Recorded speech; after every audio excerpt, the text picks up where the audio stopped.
The psychology of money, why most people stay broke, and how you can escape. Hey there, welcome back. Or if this is your first time here, I'm glad you clicked this video. Today, I'm sharing something that completely changed the way I think about money. It's not a get-rich-quick trick, it's not about complicated investing strategies, it's about how our emotions and mindset shape everything we do with money. Let's dive into the incredible book, The Psychology of Money by Morgan Housel. Everyone sees money differently. Here's the truth. No one is crazy with money. Everyone makes financial choices based on their own experiences. If you grew up poor, money may feel like survival. If you had stability, you might take risks more easily. That's why it's pointless to compare yourself to others. Your money story is personal. But understanding that story, that's the first step to changing it. Okay, luck and risk are twins. We love to praise successful people, but often they had timing, access, or luck on their side.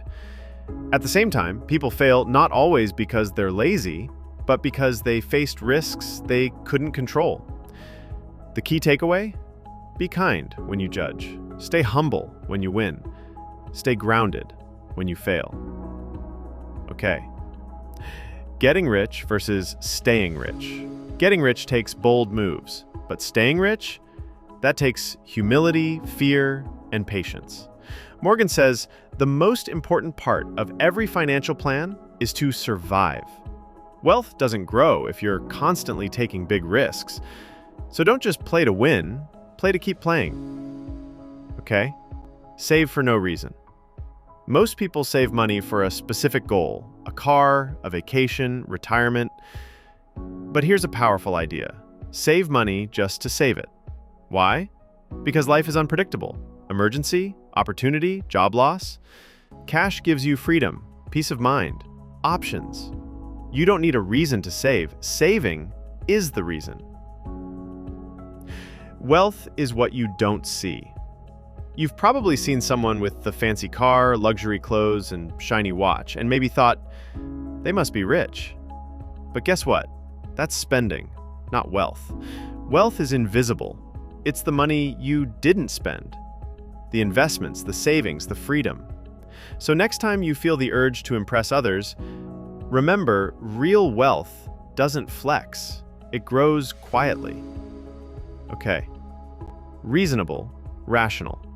Finance experts love math, but humans aren't calculators. The goal isn't to be perfectly rational with money. The goal is to be reasonably smart and emotionally calm. Like driving a used car when you can afford a new one, not because it's the smartest spreadsheet move, but because it helps you sleep better at night. In the long run, what feels right to you matters more than what looks good on paper.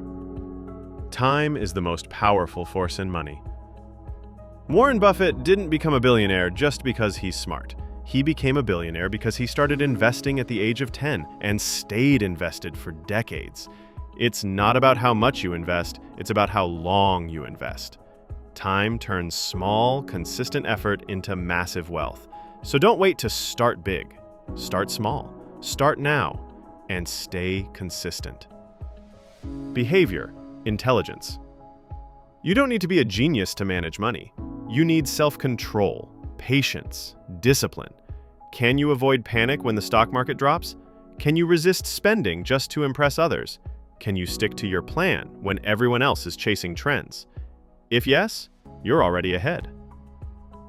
Final message. So, what does the psychology of money really teach us? It's not how much you make. It's how you think about money, how you feel about money, and what you do when things get uncertain. Start today. Build healthy habits. And remember, you don't have to be rich to build wealth. You just have to be consistent. If this video gave you even one useful idea, like the video, drop a comment which of these lessons hit you the hardest, and subscribe for more book summaries and mindset shifts that will change your financial life. Thanks for watching. See you in the next one.